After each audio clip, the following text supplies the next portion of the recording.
चलिए let's start today. हम पिछले दिनों हमने क्या क्या पढ़ा? एक तो संज्ञा पढ़ ली, सर्वनाम पढ़ लिया। आज विशेषण और क्रिया और काल और वचन कोशिश करते हैं कि इस पे 2-3 टॉपिक अपन क्या करें आज कर ले, ताकि पद परिचय स्टार्ट किया जाए। ठीक है, एक शब्द देखिए आप,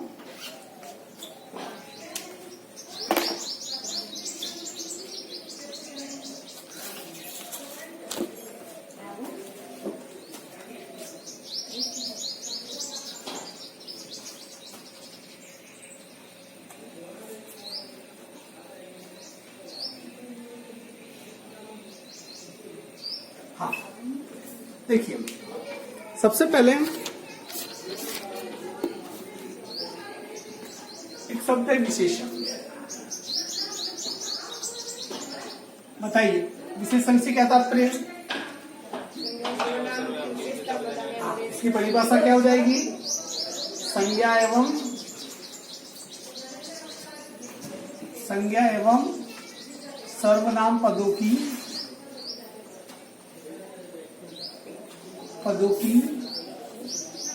विशेषता बताने वाले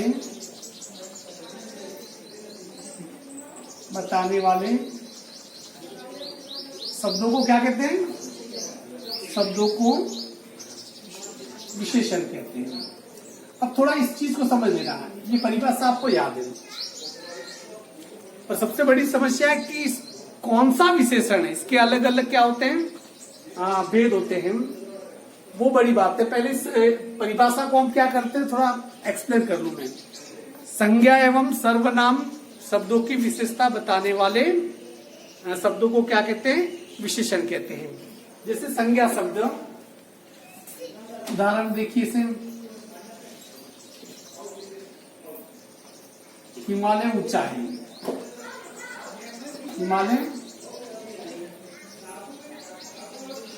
ऊंचा है। इसमें हिमालय क्या है? ये क्या है? संज्ञा। ऊंचा ये क्या है? विशेषण। क्या है ये? विशेषण। अर्थात कि ऊंचा शब्द क्या कर रहा है, किसकी विशेषता बता रहा है? हिमालय की। और हिमालय कौन सा शब्द है? संज्ञा शब्द है। जरूरी नहीं कि संज्ञा शब्द की विशेषता बताएंगे। यहां पर देखिए, जिस शब्द के माध्यम से विशेषता बताई जाती है उसे विशेषण कहते हैं। क्या कहते हैं? और विशेषण जिसकी विशेषता बताता हो उसे कहते हैं विशेष्य। तो यहाँ पर हिमालय क्या है? विशेष्य। इस बात को समझना जरूरी है। ठीक है, अब सर्वनाम पदों की विशेषता, जैसे कि तुम मूर्ख हो, तुम मूर्ख हो। यहाँ पर तुम क्या है? सर्वनाम है। मूर्ख क्या है? विशेषण है। तो तुम सर्वनाम है, तो ये किस विशेषता बता रहा है? यहाँ पर सर्वनाम शब्द की विशेषता बता रहा है। तो इसका मतलब ये हुआ कि जो संज्ञा एवं सर्वनाम दोनों की विशेषता बताए उससे हम क्या कहते हैं? विशेषण कहते हैं। और जिस शब्द के माध्यम से विशेषता बताई जाए उस शब्दों को विशेषण, और वो विशेषण जिसकी विशेषता बताता है उसे क्या कहते हैं? विशेष्य कहते हैं। क्लियर? इसपे अलग अलग प्रकार के विशेषण आपके हैं, हम एक एक का उसको जिक्र करेंगे। सबसे पहले जैसे लेते हैं, इसके कुछ भेद होते हैं, विशेषण के भेद। सबसे पहला होता है गुणवाचक विशेषण। अब इसका डीपली नॉलेज क्यों जरूरी है, इस चीज को समझ लीजिए।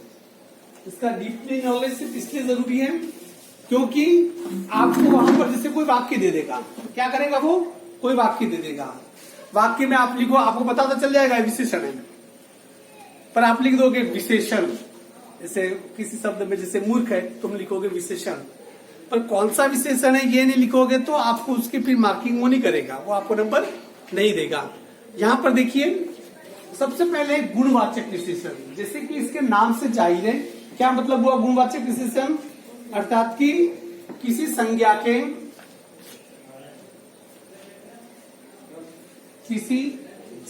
के रूप, रंग, आकार, सभी की। गुण का मतलब कोई क्वालिटी की बात नहीं कर रहा है, रंग रूप आकार दशा आदि को बताने वाले, आदि को बताने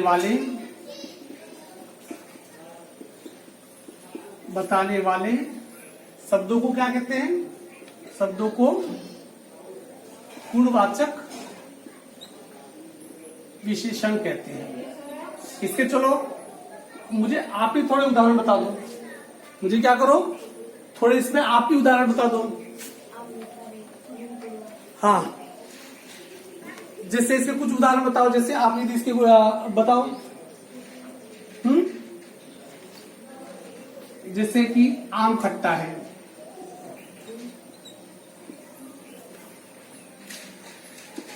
सांप विषैला है,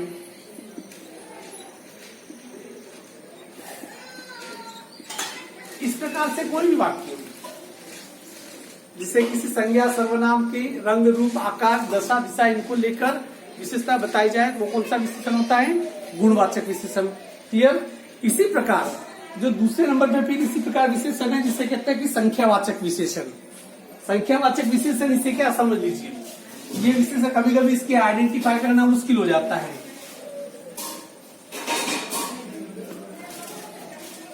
नंबर 2 है संख्यावाचक विशेषण।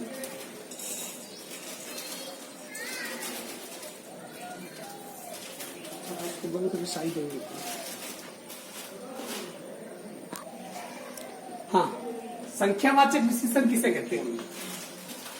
इसकी परिभाषा यदि करो तो क्या करोगे? संख्या को प्रकट करने वाले शब्दों को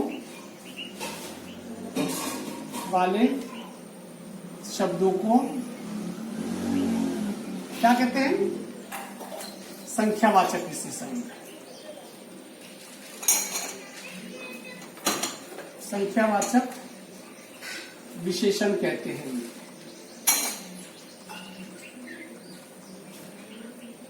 अब इसमें जिस वाक्य में किसी कोई ऐसा शब्द जो संज्ञा या सर्वनाम की संख्या को व्यक्त कर रहा है तो उसे क्या कहेंगे? संख्यावाचक। जैसे कि इसमें पहला लड़का,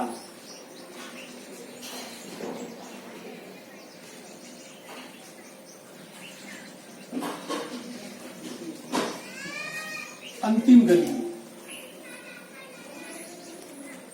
अब ये अंतिम वो भले नहीं है, तीसरी गली जैसे वाक्य हो गई अंतिम। ये तो शब्द नहीं है, ये तो संख्या नहीं है, इसे लग रहा है। पर यह कि उस दशा का तो बोध करा रहा है कि संख्यात्मक वो संख्या नहीं है, फिर भी संख्या का एहसास की अंतिम गली, जैसे कि जो भी होगी उसका क्या हो जाएगा? अंतिम हो जाएगा। तो इस प्रकार के यदि कोई शब्द आ जाए तो वहां पर पद परिचय में आपको क्या लिखना पड़ेगा?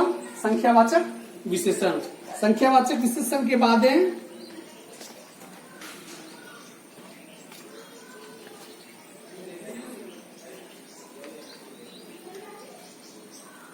इसके बाद है परिमाणवाचक। क्या? आईडी के लिए धन्यवाद।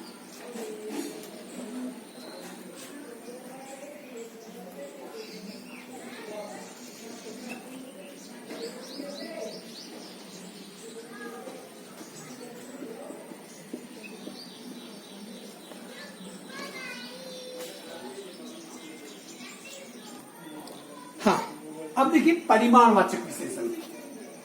परिमाण का मतलब बताइए? परिमाण किसी वस्तु की माप या मात्रा। किसी ये देखो, ये वाला जो विशेषण था वो संख्यात्मक, जिन चीजों को गिना जा सकता है, काउंटेबल नाउन। परिमाणवाचक मतलब कि किसी वस्तु की माप या मात्रा का बोध कराने वाले शब्दों को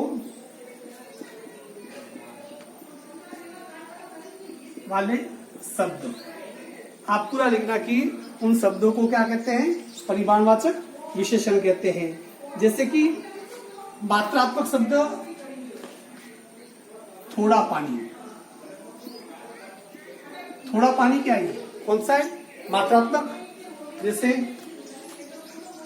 2 लीटर दूध, भले 2 संख्यावाचक है, पर ये इसका प्रयोग लीटर के साथ हो रहा है, तो लीटर क्या है, मात्रात्मक है। तो इस प्रकार के जो भी शब्द कभी भी आ जाए तो हमेशा कौन से विशेषण होंगे, परिमाणवाचक विशेषण होंगे। उसके बाद है आगे है, देखिए परिमाणवाचक के बाद संकेतवाचक विशेषण। अब इस संकेतवाचक विशेषण को समझ लीजिए।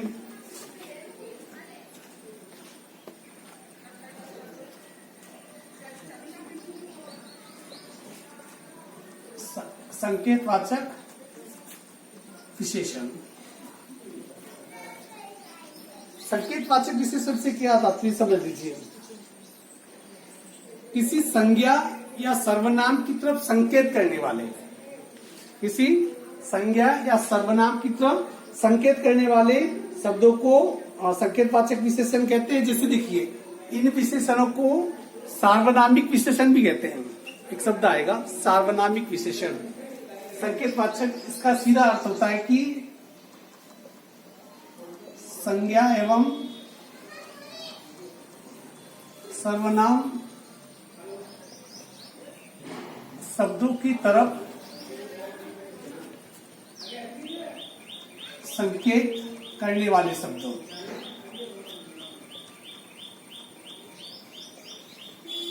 इसे समझिए, जैसे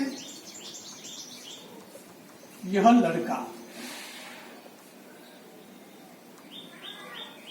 वह लड़की, यह और वह, दिस, दैट, दिस, दोज, ये सभी क्या है, संकेतवाचक विशेषण। क्या है, संकेतवाचक विशेषण है, जो इशारा करते, संकेत बताते हैं। वे लड़के, ये लड़के, इस प्रकार के शब्द हमेशा क्या होते हैं, संकेतवाचक विशेषण। और संकेतवाचक विशेषण को सार्वनामिक विशेषण भी इसे कहा जाता है। ये हो गया आपका चौथा। अब देखिए 5वां, इसे समझ लीजिए।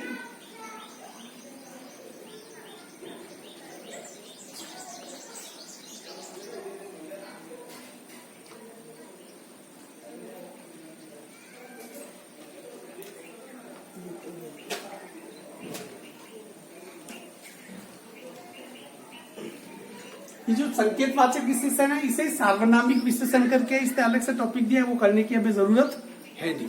क्लियर? तो कुल मिला के कितने प्रकार के विशेषण हुए, 4, इसमें 5 लिखे, वो उसमें अपन इसमें ये अपन ने कर लिया। अब विशेषण की भी कुछ अवस्थाएं होती है, इस चीज का ध्यान रखना। कभी कभी हालांकि पूछेगा नहीं, इस विशेषण की भी कोटियां होती है, इसके बारे में आप जानते हो।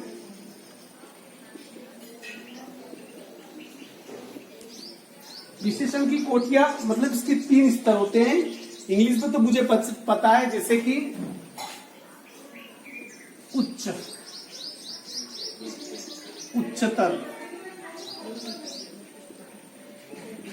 उच्चतम, जैसे हाई, हाइयर, हाईएस्ट। इनको आपने क्या पढ़ा था हमने, इसे कहते हैं मूल अवस्था। इंग्लिश में तो अभी पता चल जाएगा आपको, आपको पता भी है। इसे कहते हैं उत्तर अवस्था, इसे कहते हैं उत्तम अवस्था। यदि हम अकॉर्डिंग टू इंग्लिश देखें तो पॉजिटिव, कंपैरेटिव और सुपरलेटिव भी लिखें। हाई, हाइयर, हाईएस्ट आता है, नहीं आता है? ठीक इसी प्रकार वो भी एडजेक्टिव की विशेषता बता रहे हैं। यहां पर उच्च, उच्चतर, उच्चतम, हाई, हाइयर, हाईएस्ट, लो, लोअर, लोएस्ट, इन्हें क्या कहते हैं, मूल अवस्था कहते हैं। अब ये काम कैसे आएगा देखो।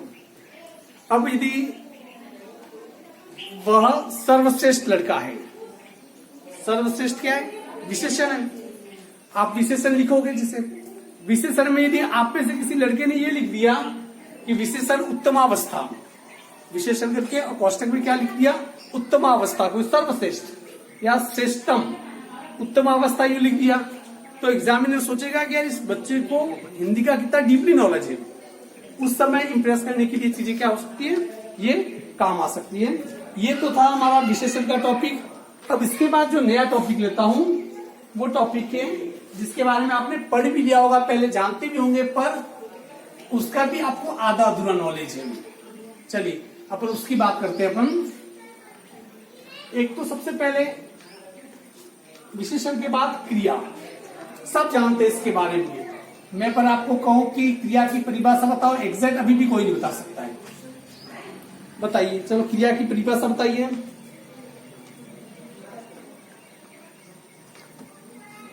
बताओ। हाँ, इसकी एग्जैक्ट परिभाषा देखिए। इसकी परिभाषा यदि इसे हम डिफाइन करें, जिस शब्द में किसी कार्य का होना पाया जाए, कार्य का होना पाया जाए,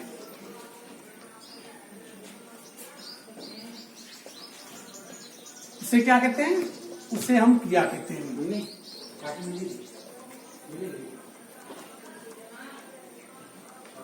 उसे क्या कहते हैं? क्रिया। अर्थात कि जिस शब्द से किसी कार्य का होना पाया जाए। जैसे मैं कहूंगा कि बैठना, मतलब कोई काम हो रहा है, उस बैठना शब्द का मतलब कोई काम हो रहा है। पढ़ना, पढ़ना शब्द का मतलब ये होता है कि उससे क्या हो रहा है, कुछ तो कुछ क्या हो रहा है, काम हो रहा है। तो इसकी परिभाषा ये हो जाएगी। अब देखिए, इसके भी दो भेद होते हैं। इसके भी कितने भेद होते हैं? दो भेद होते हैं। उन दो भेदों का अपन क्या करेंगे? जिक्र करेंगे। और ये थोड़ा आपके लिए, आपको पता है पर आप इसके बारे में कभी इसके बारे में आपने सोचा नहीं। सबसे पहले इसका भेद होता है सकर्मक, दूसरा होता है अकर्मक। इन दोनों के बारे में पहले समझ लेते हैं अपन थोड़ा डेप्थ में जाके। सबसे पहले देखिए सकर्मक।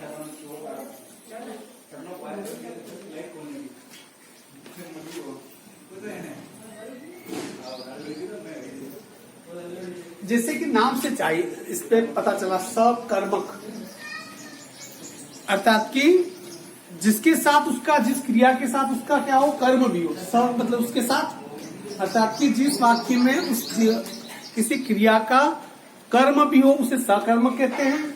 और दूसरा अकर्मक, जिसमें उस क्रिया का कर्म नहीं होता है, उसे क्या कहते हैं? अकर्मक कहते हैं। इसे यदि परिभाषा में लिखें,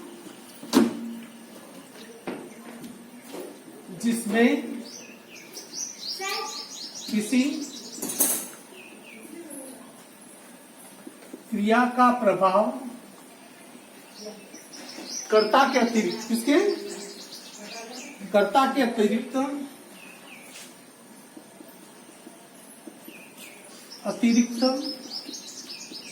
किसी अन्य पर भी पड़े, अन्य पर भी पड़े, इसे समझ लीजिए। जैसे राम पढ़ता है, ठीक है ना। दूसरा है राम हिंदी पढ़ता है।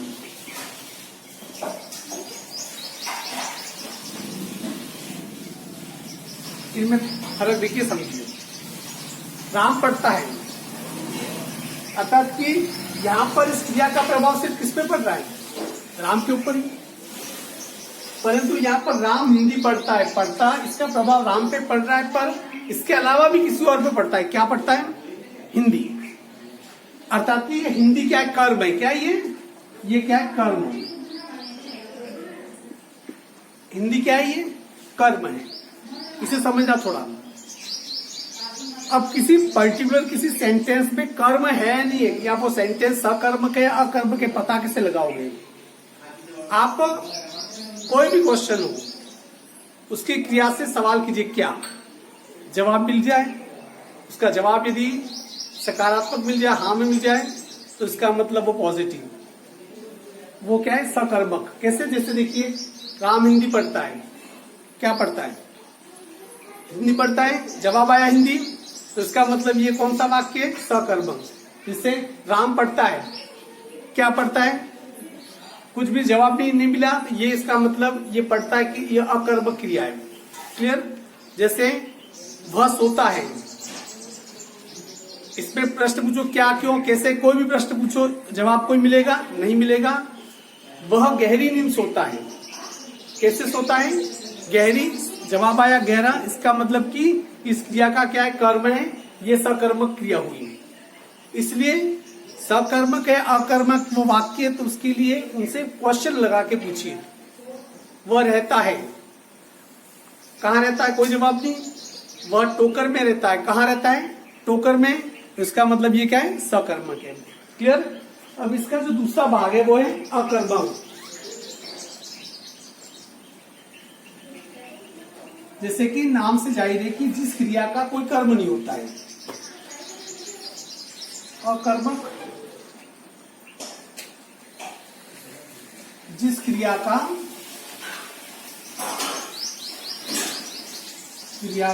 कोई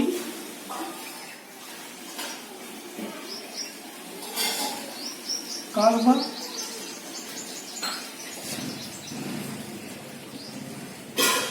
जिस क्रिया का कोई कर्म नहीं होता है उसे क्या कहते हैं?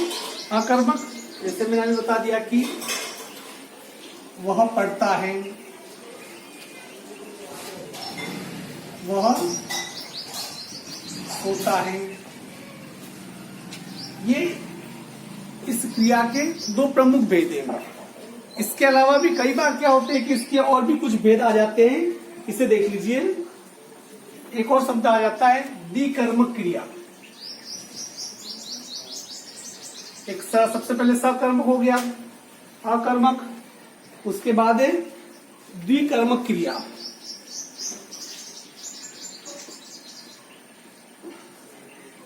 इसका क्या मतलब है बताओ? ऐसी क्रिया जिसके कितने कर्म होते हैं? ऐसी क्रिया जिसके तो कर्म होते हैं। चलो इसका कोई भी मुझे एग्जांपल बताओ। द्विकर्मिक वाला दो कर्म, जैसे देखो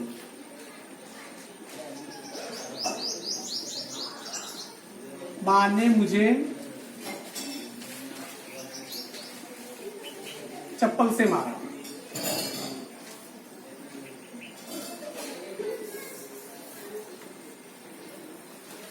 ठीक है, ठीक है। मारा क्या है? क्रिया है। ये क्या है? क्रिया है। अब ये मुझे और चप्पल, किससे मारा? चप्पल से मारा। किसको मारा? मुझे मारा। तो यहां पर कितने कर्म हैं? एक तो ये कर्म और दूसरा ये कर्म। तो इस मारा, इस क्रिया कौन सी है? द्विकर्मिक है। क्यों द्विकर्म है? क्यों? इसमें कितने कर्म है? दो कर्म है। इसके अलावा एक और इसमें आएगा प्रेरणार्थक क्रिया।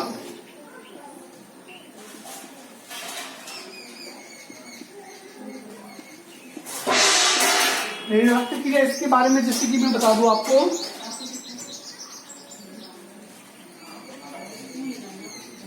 जहां क्रिया स्वयं कार्य न करे, जहां क्रिया स्वयं कार्य न करके दूसरों को प्रेरित करें कार्य के लिए। ठीक है, देखिए इसके हम जैसे उसने घर को बंटवाया,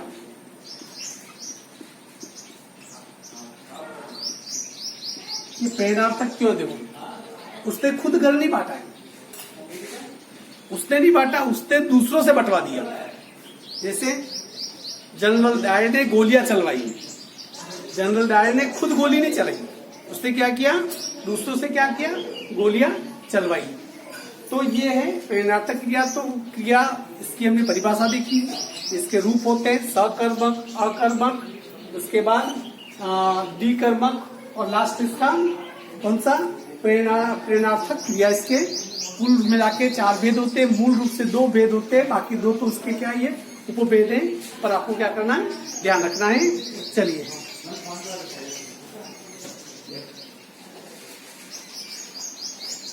तो अपन क्या करें, अब अपने पास इसमें काल और लिंग ये 2 रहते हैं, इसे पढ़ ले या कल पढ़े।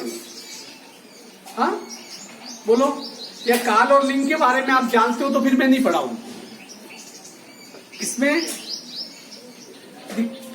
देखो कोई शब्द वर्तमान काल, भूतकाल है, भविष्य, ये आपको पता है। लिंग स्त्रीलिंग या पुल्लिंग ये आपको वैसे भी पता है, इसके अलावा इसकी कोई डीपली नॉलेज है नहीं। तो अब हम क्या करते हैं कि मेरा ये मानना है कि मैं इसकी कुछ एक्सरसाइज में आज से अपन शुरू कर लेते हैं, क्योंकि आपको देखो सब बाकी चीजों का नॉलेज हो गया। संज्ञा का हो गया, सर्वनाम का हो गया, क्रिया का हो गया, विशेषण का हो गया, मूल रूप से 4 ही। बाकी अपने इसके बाद अब वचन का और लिंग का, इसके बारे में आप पहले से क्या जानते हो, ये कोई बड़े नॉलेज की बात नहीं है। आज क्या करता हूँ कि 4-5 उदाहरण आपके सामने ले लेता हूँ और अपन उससे फिर क्या करते हैं कि किस प्रकार से उसे सॉल्व कर सकते हैं वो देखते हैं अपन। ठीक है, 2 मिनट के लिए इसको बंद कर लूं। यहाँ पर देखिए मैंने आपके सामने कुछ सेंटेंस लिखे हैं, अलग अलग देख लीजिए। बचपन के दिन कितने अच्छे होते हैं। ठीक है, अब यहाँ पर 2 शब्दों पर अंडरलाइन कर लिए, इसका आपको पद परिचय बताना है। अभी उस पर कारक चिन्ह वगैरह पहले आपने पढ़े होंगे, उनका भी नॉलेज आपको होना चाहिए, ये ध्यान रखना। कर्ता ने कर्म को करण से संप्रदान के लिए अधिकरण में पे पर से द्वारा संबंध काके की दी। हाँ, और एक और रह गया। ठीक है, ये आपको पता होना चाहिए। ठीक है, अब बचपन, ये बताइए बचपन संज्ञा है, संज्ञा में कौन सा है, भाववाचक संज्ञा। चलो ठीक है, भाववाचक संज्ञा। और बताओ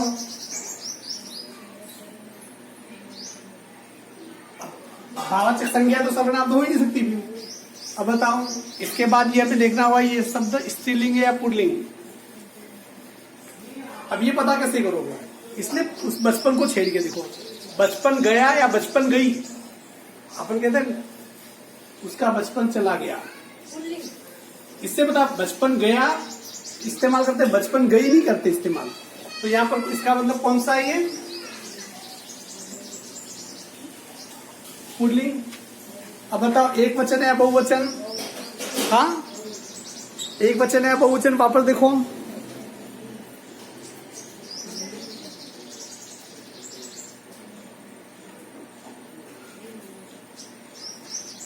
बचपन एक वचन है, 2-4 बचपन होते हैं क्या, हर व्यक्ति का एक ही बचपन होता है, इसलिए ये क्या है, एक वचन। मूल रूप से तो आपको संज्ञा सर्वनाम इनके बारे में तो आपको बताना ही होगा, उसके अलावा भी इसका संबंध इसमें किससे है, बचपन के दिन कितने अच्छे होते हैं, ये देख लीजिए। इसमें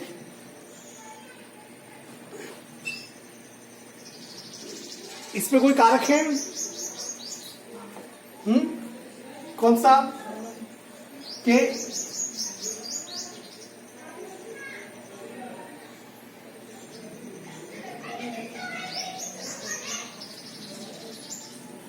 कौन सा कारक है इसमें, संबंध कारक। कि संबंध कारक को ये किससे जोड़ रहा है, संबंध कारक दिन संज्ञा से संबंधित, दिन संज्ञा से, अर्थात कि दिन और बचपन के बीच में संबंध को किस कारक चिन्ह के माध्यम से बताया जा रहा है, के माध्यम से। जैसे देखिए अब ये दिन, इस दिन को देखिए, इस दिन में बताओ सबसे पहले इस दिन के बारे में, इस दिन का यहां लिख रहा हूं मैं, यहां पर दिन का परिचय बताओ, संज्ञा है कि नहीं है ये बताओ पहले। संज्ञा है, दिन भी क्या है, संज्ञा है, संज्ञा में कौन सी है बताओ? जातिवाचक, क्योंकि दिन का मतलब कोई भी दिन हो सकता है, तो इसमें सबसे पहले जातिवाचक।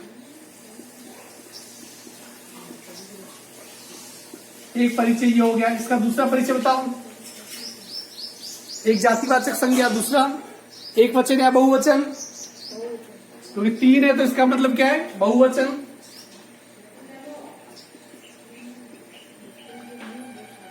बताइए, शब्द स्त्रीलिंग है पुल्लिंग? 3 शब्द क्या पुल्लिंग शब्द है? इसका इस्तेमाल करके देखो।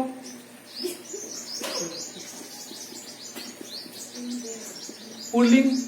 इसके अलावा इस पे बाकी देखो क्या है? बचपन के दिन कितने अच्छे होते हैं, मेरे क्या लिखा है? हाँ, होते बराबर है। तो होते हैं, होते हैं क्या? इसमें क्रिया है, ठीक है। इस क्रिया में देखिए होते हैं, तो क्रिया का क्या? ये कहाँ गया? ये क्रिया का कर्ता, इसमें कहाँ गया? बस अपने तो मूल रूप से इतना ही लिख दो, इसका पूछा ही नहीं है, उसका फालतू अपने डीपली जाए क्यों? जितना पूछा है उतना ही जवाब दो। जैसे ये देखिए, 3 दिन बाद वह चौथी कक्षा में आया, यहां पर भी 3 है, तो इसका भी पद परिचय में से लिखा जा सकता है। चौथी है, इस चौथी का कुछ इसमें क्या क्या होगा देखो। 3 दिन बाद वह चौथी कक्षा में आया, चौथी क्या है? संख्यावाचक विशेषण। क्या है?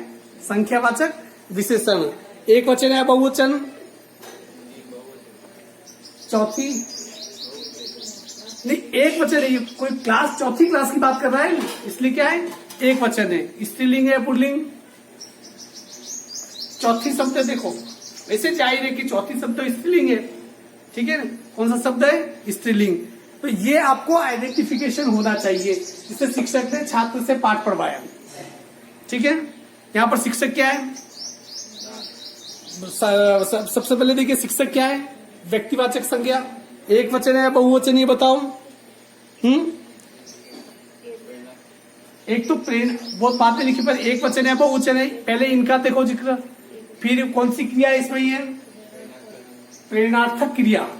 क्या है इसमें?